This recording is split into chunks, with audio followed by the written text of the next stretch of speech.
সকালবেলা দুধ চিরা গুড় দিয়ে খেলাম। আর কিছুক্ষণের পর দেখি কি হায় রে হায়, বুকের ব্যথা উঠে গেছে, আর থাকতে পারছিলাম না।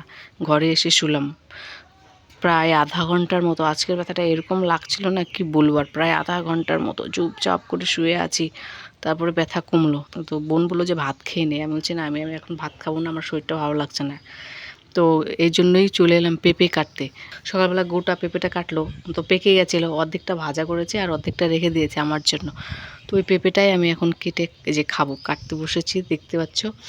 তো কি বলবো, যে পেঁপেটা খেয়ে নেই একটু, আর একটু সুস্থ হোক। মানে ভিতরে মনে হচ্ছে হালকা একটু ব্যথা আছে, পুরোপুরি কমে নেই। মানে এমনি ব্যথা কমে গেছে, মানে আমার মানে ফিল হচ্ছে যে হালকা একটু আছে, মানে কেমন যেন একটু লাগছে আর কি। এই জন্য আমি বলছি পেঁপেটা খেয়ে নিই, ভাত খাবো দেরি করে। এখন বেজে গেছে 12টা।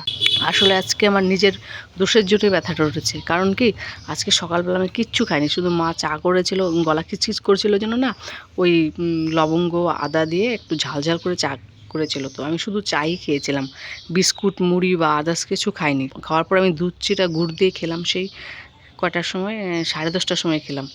এর জন্য আমার গ্যাসটা সকালবেলায় হয়ে গেছিলো। যেহেতু আমার বুকের ব্যথা হয়, আমাকে ডাক্তারও অনেক সময় বলেছে, শুধু আমার না, এটা সবার জন্যই, যাদের হচ্ছে মানে সকালে খাবারটা না একটু তাড়াতাড়ি খেতে হয়, মানে বেশি গেপে খাওয়া যায় না। সকালে একটু ওই চা খাওয়ার কিছুক্ষণের মধ্যে বা চা দিয়ে কিছু একটা খেয়ে নিতে হয়, তাহলে কি গ্যাসের সমস্যাটা বা বুকে ব্যথা হয় না।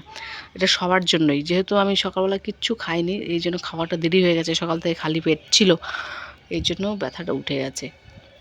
এটা আজকে আমার দোষেই উঠেছে ব্যথাটা। তারপরে তো যে এখন দেখতে পাচ্ছি পেঁপে কাটছি, আমি পেঁপেটা খেয়ে নিই, তারপরে হচ্ছে ভাত খাবো। আমার ভালো লাগছে না, আর তার মধ্যে গরমে না খুব অস্বস্তি লাগছে, ঘেমে আমি একাকার হয়ে গেছি। এদিকে মানে কি বলবো, বুকের ব্যথা উঠলে এমনি তো ঘেমে যাই, মানে সারা শরীর ঘাম ছুটতে থাকে, একদম ঘেমে গেছে, জল পড়ছিল, আর তার মধ্যে ওই আরও গরম, কি বিরক্ত লাগছে, মানে কি বলবো। তো ভালো লাগছে না, ওই জন্য এই জন্য বলছি না, আমি একটু পেঁপেটা কেটে খেয়ে নিই, তারপরে ভাত খাবো। খিদে তো পেয়েছে, কিন্তু আমি খাচ্ছি না আর কি। মা গো, আমার শিক্ষা হয়ে গেছে, আমি আর খাচ্ছি না, দুধ চিরা দিয়ে আর খাচ্ছি না। কেন, এমনিতে আমি দুধ খাই না, এমনি গরুর দুধ খাই না, অনেক বছর হয়ে গেলো গরুর দুধ খাই না। আমাদের রোজার নাই ঠিকই, কিন্তু আমি গরুর দুধ খাই না, অনেক বছর হয়ে গেছে। কিন্তু আজকে খিদে পেয়েছে, মানে খেতেও ইচ্ছা করলো, মানে খেলাম, তারপরে এই অবস্থা। না, খাই, দেখি মাকে বলি, মা যদি খাই দিয়ে একটা। এতগুলো পেঁপে খাওয়া যাবে না, আমাকে রাক্ষস বলবো ছেলে। দেখি চলো খাই নাকি ওরা। খাবি রে? শুকাই গেছে মা বস্তাটা, পাকা চুল তুলাতুলি হচ্ছে।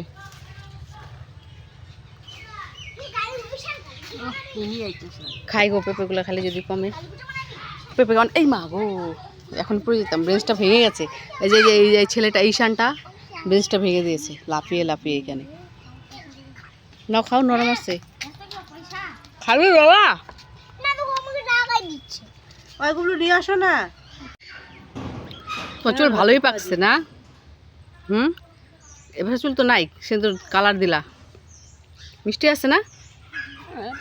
এই পেঁপেটা সত্যি একটু মিষ্টি নাই। এই শান, পেঁপে খাবি তো নে।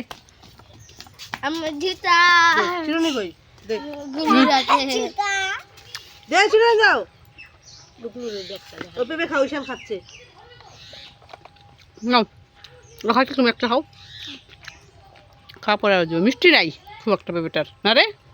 মিষ্টি নাই না? খাইতে হয়, ও তো খাইলো না। আর তো নেই।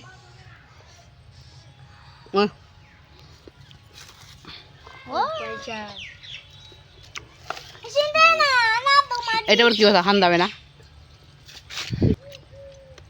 তবে খাওয়া অনেক উপকার, পাকাটার এক উপকার, কাঁচাটার এক উপকার। দেখতে পাচ্ছ, এই হয় যে এরকম করে বেড়া দিয়ে উঠে উঠে পড়ে যায়, এটাকে ফেলে দেই। এই দেখো কতদিন নিয়ে গেলাম। কি পাইছি, এটা কি অমূল্য সম্পদ নাকি? নাও। দেখতে দেখতে সন্ধ্যা হয়ে গেল। এই পাখিটা যে কখন থেকে শব্দ করে যাচ্ছে, কিস কিস কিস কিস, দেখো অনেকক্ষণ ধরে করে যাচ্ছে। তখন শুয়েছিলাম, গুগলু বললাম সেই একই গল্প, রোজকার গল্প। গুগলুকে বললাম ঘুমা ঘুমা ঘুমা, একটুও ঘুমালো না। তা বললাম পড়তে বস, না বসবো না। এখন রাস্তায় গেছে হাঁটতে, কয়ে হেঁটে আসি, তারপরে হাত মুখ ধুয়ে খেয়ে দিয়ে পড়তে বসবো। ওর কথা ওই যে ওইটুকুই শেষ। আর প্রচণ্ড গরম লাগছে। ফ্যানটা যদি চালাই তাহলে লাগে ঠান্ডা, আর বন্ধ করছি এখন গরমে ঘেমে যাচ্ছি। মানে কী যে ব্যাপার। আর এখন তো সকালবেলা দারুণ ঠান্ডা লাগে, দারুণ বলতে অতটাও না, মানে ভালো ঠান্ডা লাগে, মানে কিছু তো একটা গায়ে নিতে হয়। বিরক্ত করে লাগছে, গলা না খিচখিচ করছে। গলা খিচখিচের জন্য না আমি ঠান্ডা জল খেতে পারছি না। যদি ঠান্ডা জল খাই আর গলা খিচখিচানিটা বেশি হয়ে যায়, তো একটু উষ্ণ গরম করে জলটা খাচ্ছি। আর গরম জল খেলে আবার তৃষ্ণা মেটে না, ঠান্ডা জল না খেলে মনে হয় না যে জল খেয়েছি। আবার যদি ঠান্ডা জল খাই ওই কাশি উঠে যায়। আমি আজকে ভাত খেলাম কটা, 3:30টার সময় ভাত খেলাম, তবু ভয়ে ভয়ে, যে ভাবলাম কিছু যদি আমার না হয়ে যায়, মানে হচ্ছে না ভাবা, হুঁশ না হুঁশ না হুঁশ না, মানে খুব ভয়ে ভয়ে ভাত খেলাম। যা হয়েছে আজকে অবস্থা খুবই খারাপ।